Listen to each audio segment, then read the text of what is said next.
Hello students. तो अब हम लोग करने वाले class 10 science biology chapter number 9 heredity and evolution. चलिए स्टार्ट करते हैं। तो आज हम लोग पढ़ने वाले हैं how do these traits get expressed. हम लोगों ने काफी सारी चीजें पढ़ी, हाइट के बारे में पढ़ा, शेप ऑफ सीट के बारे में पढ़ा, कलर के बारे में पढ़ा। अब ये जो अलग अलग कलर्स हो जाते हैं, हाइट अलग हो जाती है, काफी सारी चीजें अलग अलग हो जाती हैं जिनको अपन ट्रेड्स बोल रहे हैं, अभी एक्सप्रेस कैसे होते हैं, अब इनके बारे में हमारा टॉपिक स्टार्ट होगा। How does the mechanism of heredity work. एक जनरेशन से दूसरे जनरेशन में इंफॉर्मेशन जाने का मैकेनिज्म कैसे काम करता है। Cellular DNA is the information source for making proteins in the cell. Cell के अंदर प्रोटीन बनाने का जो इंफॉर्मेशन सोर्स है वो कौन है? सेल का डीएनए। यानी कि सेल का जो डीएनए होगा वो सेल के अंदर बनने वाले प्रोटीन्स की इंफॉर्मेशन रखता है। अ सेक्शन ऑफ डीएनए, इस डीएनए का एक हिस्सा that provides information for one protein is called the gene for that protein। DNA का वो हिस्सा या एक सेक्शन जो एक प्रोटीन की इंफॉर्मेशन देता है उसे हम लोग प्रोटीन का या उस प्रोटीन का जीन कहते हैं। यानी कि सेल के अंदर डीएनए है, वो डीएनए प्रोटीन बनाने की इंफॉर्मेशन रखता है। डीएनए के पास जीन्स हैं और जीन्स जो है एक एक प्रोटीन की इंफॉर्मेशन अपने पास रखे हुए हैं। तो किसी पर्टिकुलर प्रोटीन की जो इंफॉर्मेशन है डीएनए के जिस हिस्से के पास है उसे हम लोग उस प्रोटीन का जीन कहते हैं। How do proteins control the characteristics that we are discussing here. Proteins characters को कंट्रोल कैसे करते हैं जो कि हम लोग यहाँ पे डिस्कस कर रहे हैं। मतलब हाइट टॉल है या शॉर्ट है, वो प्रोटीन कैसे कंट्रोल कर सकते हैं, अब उसके बारे में हम लोग पढ़ेंगे। Let us take the example of tallness as a characteristic. हम लोगों ने टॉलनेस यानी कि लंबाई जो है वो एज अ कैरेक्टर यहाँ पे एग्जांपल के तौर पे ली है। We know that plants have hormones that can trigger growth। हमें पता है प्लांट्स के पास हार्मोन्स होते हैं जिनसे वो ग्रोथ करना शुरू करते हैं। Plants height can does depend on the amount of a particular plant hormone। तो प्लांट की हाइट क्या होगी वो उस पर्टिकुलर प्लांट हार्मोन की अमाउंट पे डिपेंड करता है। The amount of the plant hormone made will depend on the efficiency of the process for making it। अब वो प्लांट हार्मोन का अमाउंट कितना बनेगा वो डिपेंड करता है जिस प्रोसेस के थ्रू ये बन रहा है वो प्रोसेस कितने अच्छे तरीके से हो रही है, एफिशिएंसी क्या है उस प्रोसेस का। Consider now an enzyme that is important for this process. अब मान लो एक एंजाइम की रिक्वायरमेंट है जो इस प्रोसेस के लिए जरूरी है। If this enzyme works efficiently, अब अगर ये एंजाइम अपना काम अच्छे से करता है, a lot of hormone will be made, बहुत सारा हार्मोन बन जाएगा। And the plant will be toll, और जो प्लांट है वो टॉल यानी कि लंबाई में चला जाएगा। If the gene for that enzyme has an alteration that makes the enzyme less efficient.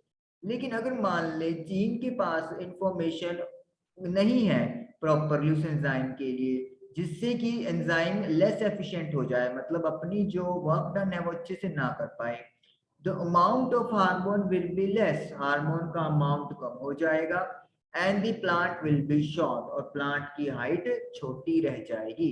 Plant की हाइट हार्मोन पे डिपेंड करता है, हार्मोन का बनना प्रोसेस पे डिपेंड करता है, प्रोसेस होने की इंफॉर्मेशन एंजाइम के पास होती है। अगर एंजाइम की बात है तो वो किस पे डिपेंड करता है? जीन पे डिपेंड करता है। तो इन शॉर्ट अगर जीन यहाँ पे इंफॉर्मेशन बदल के आता है तो फिर उससे जो भी आगे प्रोसेसेस हैं वो सारी की सारी चेंज हो जाएंगी। दस जीन्स कंट्रोल कैरेक्टरिस्टिक्स, तो मतलब जीन्स जो है वो कैरेक्टरिस्टिक्स या ट्रेड्स को कंट्रोल करते हैं। ओके, आगे। if the interpretations of the Mendelian experiment we have discussing are correct, अगर मेंडेलियन के एक्सपेरिमेंट जो भी उन्होंने कहे थे वो सही थे, जो हम लोग यहाँ पर डिस्कस कर रहे हैं वो सही है, then both parents must be contributing equally to the DNA of the progeny during sexual reproduction. तो सेक्सुअली रिप्रोडक्शन करते हुए जो प्रोजेनी का डीएनए है उसमें पेरेंट्स यानी कि मदर और फादर दोनों का कंट्रीब्यूशन इक्वल होना चाहिए। We have discussed this issue in the previous chapter. हमने इस इश्यू को पिछले चैप्टर में डिस्कस किया है, that is reproduction में।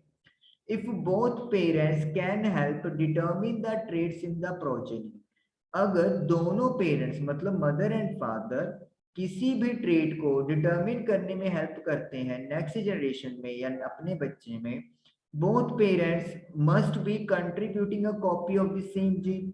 तो इसका मतलब क्या है, सेम जीन की जो कॉपी है वो दोनों की तरफ से कंट्रीब्यूट होना चाहिए।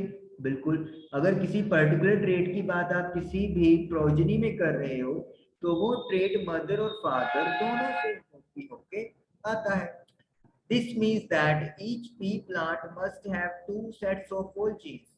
तो इसका मतलब क्या है, जितने भी जीन्स आ रहे हैं उनके सब के सब 2 सेट हर पी प्लांट के पास होने चाहिए। One inherited from each parent, जिसमें एक फादर साइड से और एक मदर साइड से। जैसे सपोज करें फादर के पास कैपिटल टी है दोनों और मदर के पास कैपिटल टी है, तो जो बच्चा बनेगा उसके पास दोनों कैपिटल टी और दोनों स्मॉल टी होने चाहिए इस तरीके से, तो क्योंकि दोनों ही कंट्रीब्यूशन इक्वल कर रहे हैं। For this mechanism to work, इस मैकेनिज्म को काम करने के लिए ईच जर्म सेल, हर गैमेट सेल के पास must have only one gene set, तो उसके पास हर एक ही सिर्फ जीन सेट होना चाहिए। लेकिन यहाँ पे कितने जीन सेट पहुंच रहे हैं, 2 जीन सेट, एक फादर से और एक मदर से। लेकिन जो मैकेनिज्म हम लोगों को यहाँ पे डिस्कस कर रहे थे कल भी और आज भी अपन, जैसे यहाँ पे सामने आप टेबल देख रहे हो, round with yellow, round with green, तो इसके लिए तो हर जर्म सेल या गैमेट के पास सिर्फ एक जीन सेट ही होना चाहिए। How do germ cells make a single set of genes from normal 2 copies that all other cells in the body have? तो जो जर्म सेल्स हैं, जो गैमेट्स हैं, वो जीन्स का सिंगल सेट कैसे बना लेते हैं जबकि 2 कॉपीज होती है नॉर्मल, जितने भी बाकी सेल्स बच गए हैं बॉडी के पास। यानी कि जो गैमेट है, यानी कि जो रिप्रोडक्शन के लिए रिस्पॉन्सिबल है, उनके पास तो सिंगल सेट ऑफ जीन्स है। यानी कि इसका मतलब क्या होगा, जैसे कि कैपिटल टी और स्मॉल टी में से सिर्फ एक ट्रेट ही जाता है और इससे एक सिंगल जीन सेट बन जाता है। लेकिन बाकी जो सेल्स बच गए जिनका रिप्रोडक्शन में कोई वहां पे फंक्शन नहीं है, उनके पास इस तरीके से 2 सेट होंगे। तो if progeny plants inherited a single whole set gene from each parent, अगर नेक्स्ट जनरेशन एक पूरे का पूरा सिंगल सेट हर पेरेंट से ले रहा है, जैसे सपोज करो ये प्रोजेनी है, ये फादर से भी पूरा सेट उठा लिया और मदर से भी पूरा सेट उठा लिया है, then the experiment explained in figure 9.5 cannot work out। तो ये वाला जो एक्सपेरिमेंट है राउंड विद येलो, ये तो कभी काम ही नहीं कर पाएगा। क्यों? क्योंकि हमेशा जो कैपिटल टी है वही डोमिनेट रहेगा जब आप पूरा जिंक सेट उठा रहे हो। यहाँ पे अगर आप बात करो राउंड विद रिंकल की, तो कभी आपको रिंकल मिल ही नहीं सकता, क्योंकि अगर पूरे का पूरा सेट उठ रहा है तो उसमें कम से कम एक आर तो आएगा ही आएगा कैपिटल, और अगर एक आर भी कैपिटल आ गया तो कैपिटल आर डोमिनेट है तो वो शील्ड हमेशा राउंड बनेगा, रिंकल बनने का तो कोई चांस ही नहीं है। This is because these two characteristics R and Y would then be linked to each other।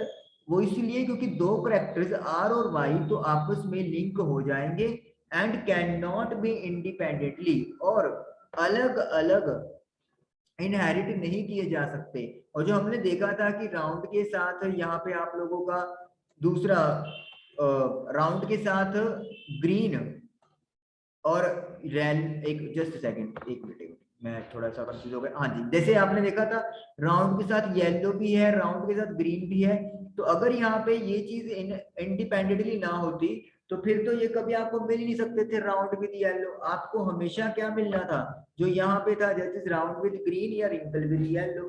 तो ये बोल रहे कि अगर पूरा सेट यहाँ पे उठाया जाता फिर तो ये वाला 9.5 में एक्सपेरिमेंट वर्क डाउन ही नहीं हो सकता था।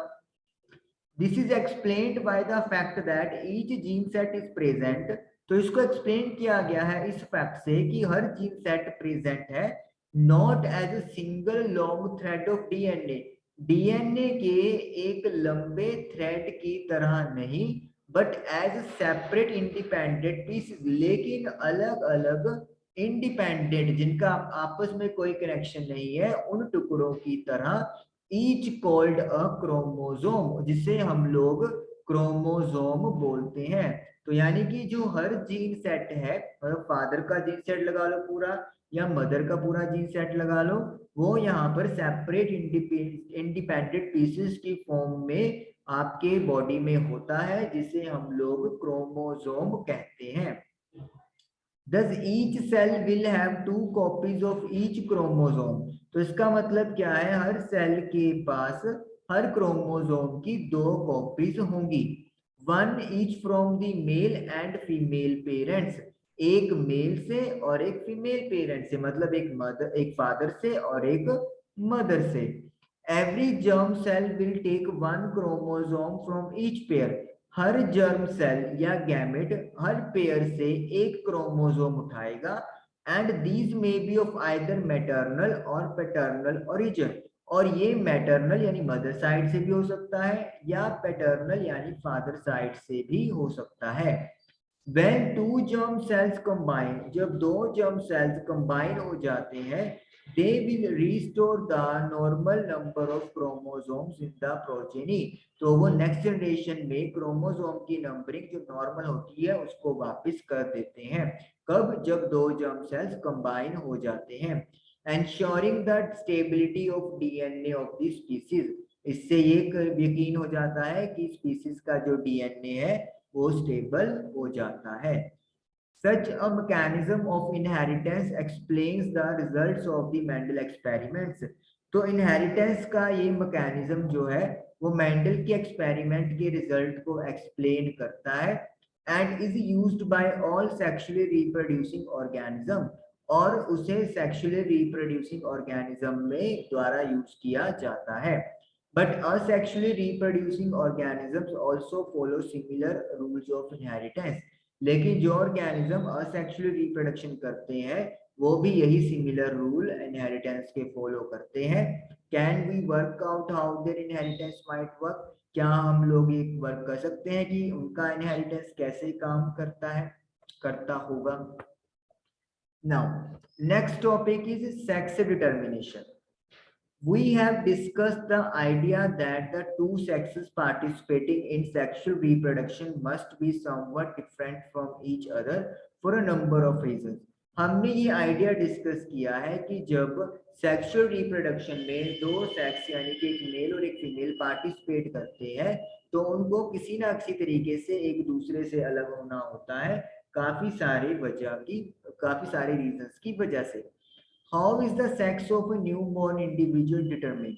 एक नए जन्मे इंडिविजुअल का सेक्स किस तरीके से डिटरमिन यानी कि फिक्स होता है। Different species use very different strategies for this. अलग अलग स्पीसीज बहुत अलग अलग स्ट्रेटजीज यूज करते हैं इसके लिए। Some rely entirely on environmental cues, कुछ इन्वायरमेंट के ऊपर ये बिल्कुल डिपेंड होते हैं, मतलब इन्वायरमेंट के थ्रू उनको जो है अपना सेक्स डिटरमिन करना होता है। Thus, in some animals like a few reptiles, the temperature at which fertilized eggs are kept determines whether the animals developing in the eggs will be male or female। तो इसका मतलब क्या है, ये आपको कुछ एग्जांपल दे रहा है कि कुछ रेप्टाइल्स रेंगने वालों में टेम्परेचर पे जहाँ पे एग जो फर्टिलाइज होना है उसको रखा जाता है वो डिटरमिन करता है कि जो इसके अंदर एग एनिमल डेवलप हो रहा है वो मेल होगा या फीमेल होगा। तो यानी कि यहाँ पे कौन सा फैक्टर, टेम्परेचर फैक्टर डिसाइड करेगा कि जो न्यू इंडिविजुअल प्रोड्यूस होगा इट विल बी मेल और female. In other animals such as snakes, individuals can change sex। दूसरे एनिमल्स में जैसे स्नेल्स हो गया, इंडिविजुअल सेक्स चेंज कर सकते हैं, indicating that sex is not genetically determined. ये बताता है कि जो सेक्स है वो जीन्स पे डिपेंड नहीं करता। However, in human beings, the sex of the individual is largely genetically determined. लेकिन ह्यूमन बींग्स के अंदर जो इंडिविजुअल का सेक्स है वो जीन्स के द्वारा जेनेटिकली डिटरमिन होता है। इन अदर वर्ड्स, दूसरे शब्दों में, the genes inherited from our parents decide whether we will be boys और गर्ल्स।